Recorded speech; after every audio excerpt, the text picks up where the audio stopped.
చెప్పు. 7 వారాలు దేవునికి మహిమ కలుగును గాక. యేసయ్యకు మహిమ కలుగును గాక. స్తోత్రములు దేవునికి. ఆయన ఇక్కడ 7 వారాలు.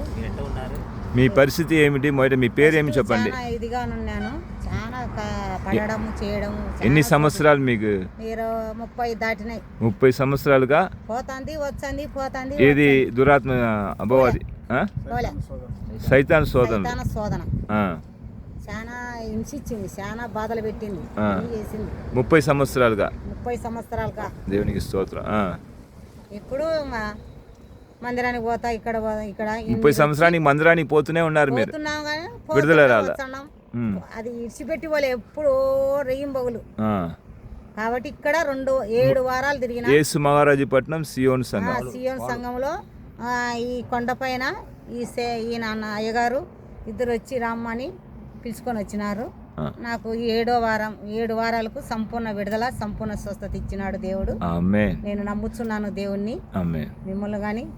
దేవుడే సమస్తం జరిగించింది ఎవరు? మా దేవుడే కార్యం, యేసయ్యనే కార్యం చేశాడు. ఆయనే దిగి వచ్చి తొక్కుతా అని చెప్పారు. ఈ రోజు కనికరించి నన్ను క్షమించి నన్ను సంపూర్ణ విడుదల చేసినాడు నా దేవుడు. ఇక్కడ దేవుని పరిచర్యలు చేసేవాళ్ళు మీతో దేవుడు మాట్లాడుతూ వచ్చారు కదమ్మా. ఈ కుమారులు కుమార్తెలు మాట్లాడుతూ వచ్చారు కదా, దేవుడు వాళ్ళు ఉండి మాట్లాడారు కదా.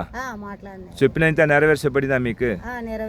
హల్లెలూయా, దేవునికి స్తోత్రం. దేవుడు మిమ్మల్ని దీవించి ఆశీర్వదించును గాక. ఇక మీద మీరు భయం లేకుండా ఈ 30 సంవత్సరంలో సాధారణ ఎంతో భయం పెట్టింది, మీకు శరీరాన్ని పాడు చేసింది. కానీ ఇక మీద మీ కుటుంబంలో మీలో బలమైన సమాధానం, మంచి ఆరోగ్యం యేసు నామములో దేవుడు ఇచ్చినారు.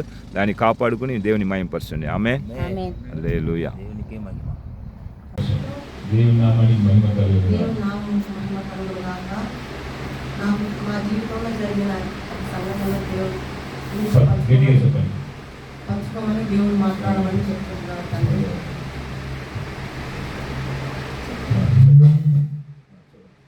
బిడ్డ ఆకలి లేకోకుండా ఆరోగ్యం చెడిపోయి చెడు తిరుగులు తిరుగుతూ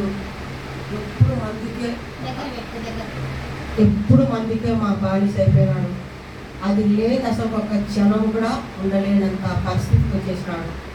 ఆకలి లేకపోయినప్పటికీ ప్రేమ్ కుమార్ యవనస్తుడు ఆకలి లేనప్పటికీ అన్నానికి బలాలేదు, కానీ ఆ మందు మీదనే ఎక్కువ దాసతో దాంతోనే కడుపు నింపుకుంటూ దాంతోనే దావా తీసుకుంటూ ఉంటున్నాడు.